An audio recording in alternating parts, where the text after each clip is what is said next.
Jika seorang wanita mengalami nyeri haid yang cukup parah setiap bulannya, saya selalu berusaha untuk bersabar insya Allah dan berharap agar hal itu dijadikan penggugur dosa. Saya juga kadang merasa sangat sedih ketika haid datang, iman saya benar-benar turun dan membangun kembali semangat ibadah setelah haid tentu tidak instan. Bagaimana jika ini berlangsung setiap bulan? Apakah ada nasihat dari Ustaz yang bisa menguatkan saya dalam bersabar atas hal ini? Yang pertama, haid adalah apa yang Allah tetapkan kepada seorang wanita dengan segala kemahabijakan Allah SWT. Dan tidaklah Allah mentakdirkan atau menetapkan sesuatu kecuali penuh dengan hikmah, kebijaksanaan, dan masalahnya lebih besar daripada mudaratnya dalam konteks ini. Maka terimalah apa yang Allah tetapkan itu kepada kita. Dan yang perlu kita lakukan, Nabi kita SAW bersabda dalam hadis Bukhari, "Mayusibul muslima", tidak ada satupun hal yang menimpa seorang muslim, baik laki-laki maupun wanita, min nasabin, wala wasabin, wala hammin, wala huznin, wala adha, wala gham, baik keletihan atau penyakit atau kegelisahan, kesedihan, gangguan maupun kesusahan, hatta syaukati yushakuha, sampai duri yang terkena kulitnya atau dirinya, illa kafarallahu biha min khatayahu, kecuali Allah akan menggugurkan dosa-dosanya dari hal itu semua. Maka ini adalah spirit dan semangat kita ketika menghadapi kondisi apalagi yang berulang setiap period haid kita. Maka yang harus kita lakukan adalah ihtisab, mengharapkan pahala dari Allah dan bersabar agar dosa-dosa ini diampuni.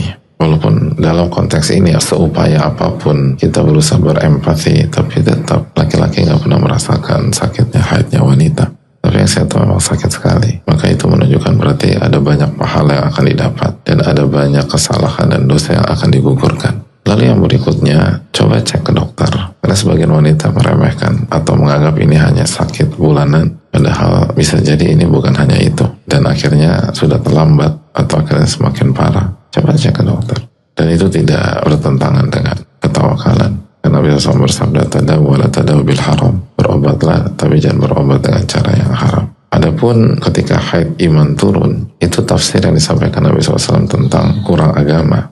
Hanya saja jika kita sikapi dengan matang, lalu kita jaga benar-benar iman kita sebelum haid, maka kurangnya wanita ketika haid insya Allah tidak akan menjatuhkan dia secara jangka panjang. Sederhana saja hadirin. Ketika seseorang totalitas dan habis-habisan berbisnis pada sebuah bulan, lalu dia dapat income bulan ini 100 juta, lalu masuk ke tanggal tua gitu, lalu income-nya turun-turunnya kan tidak akan berubah karena income sebelumnya dia udah banyak. Ya kalau sebelumnya malas-malasan, gak serius segala macam, terus tanggal tua turun, tambah parah. Hidup kan seperti itu polanya. Jadi ketika kita tahu kita akan ada kendala, maka kita harus total. Ya sama dengan konsepnya Nabi Yusuf. Ketika ada 7 musim pacaklik, maka persiapannya dari awal. Hingga begitu terjadi, Mesir tidak kekurangan pangan, bahkan bisa share kepada yang lain pada saat itu. Kan semua demikian. Jadi ketika wanita itu tahu bahwa dalam kondisi period saya punya masalah khusus, maka harusnya persiapan imannya lebih kuat sebelum datang period tersebut. Dan harus lebih totalitas, agar kalaupun kurang, tidak akan merubah peta. Dan ketika period, kedepankan amalan hati. Ketika wanita tidak sholat, lalu dalam hatinya dia niatkan imtithalan, tunduk dan patuh pada larangan Allah. Saya ini udah siap kalau mau sholat subuh, dan saya ingin sholat subuh, tapi Allah yang larang. Maka ketika ia tidak sholat subuh karena mengikuti larangan Allah, maka itu ibadah. Karena ibadah bukan hanya mengerjakan perintah, ibadah juga meninggalkan larangan. Dan kalau dia beribadah, imannya naik atau turun? Naik.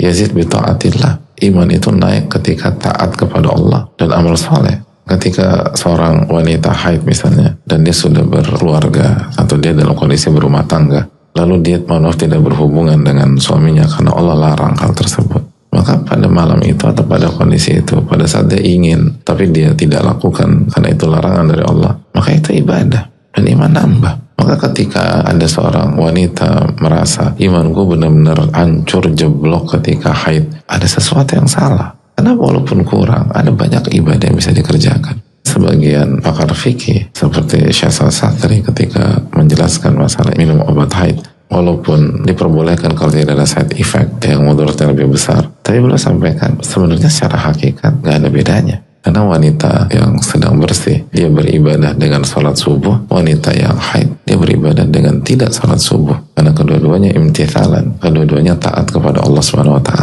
Kita sholat subuh kenapa? Karena diperintah Allah. Nah kita nggak sholat kenapa? Karena dilarang oleh Allah. Sebagaimana orang yang sholat subuh karena hobi, nggak dapat pahala juga. Dan itu bukan ibadah. Lo kenapa sholat subuh? Hobi nih, enak badan gue kalau sholat subuh. Itu kan nggak dinilai ibadah. Innamal a'malu binniyat, amal itu tergantung niatnya. Wa innamal likulli imri'in ma nawa. Dan seorang akan diganjar sesuai dengan niatnya. Maka ketika kita merasa iman kita tidak bertambah karena sudah 3 hari kita nggak sholat 5 waktu misalnya, maka bukan karena haid itu. Karena selama 3 hari itu kita tidak beramal dengan niat kita. Kita tidak menggunakan amalan hati. Itu kalau 5 waktu.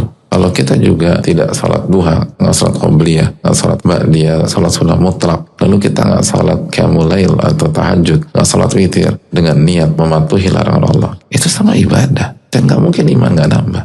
Mungkin nggak semaksimal kalau kita melakukan gerakan-gerakan itu, karena itu tadi kurang agama. Tapi kurang itu kan bukan berarti rendah. Omset bulan lalu 100 miliar, omset bulan ini 99,9 M, ya kurang 100 juta aja. Tapi apakah artinya dia jadi pesakitan atau jadi berantakan hidupnya, nggak bisa bayar SPP segala? Enggak, no issue. Makanya kan para sahabiat, istri-istri Nabi SAW, ya imannya itu segitu deh. Nggak ada yang jadi wanita fajir karena haid, lalu imannya berantakan gara-gara haid. Tidak. Bahkan sahabat wanita di zaman Nabi lebih baik daripada laki-laki pada hari ini. Jauh. Siapa di antara kita imannya kayak Aisyah radhiyallahu ta'ala anha? Aisyah haid apa tidak? Haid. Jadi kadang-kadang kita kalau dengar kata kurang berarti berantakan. Enggak, beda. Kurang dengan berantakan beda, kurang dengan rendah beda. Seringkali bukan masalah haidnya, bukan masalah sakitnya, tapi kita tidak menggunakan rasa sakit dan haid tersebut untuk menambah pundi-pundi pahala kita, menambah ibadah kita dan amal soleh kita dengan niat dan ihtisab, mengharapkan pahala dari Allah dan berharap dosa-dosa kita diampuni oleh Allah Subhanahu wa taala. Dan kita rasakan benar bahwa kita sedang mematuhi larangan Allah Tabaraka wa taala. Maka adalah ladatul iman. Saya lakukan ini karena saya cinta dan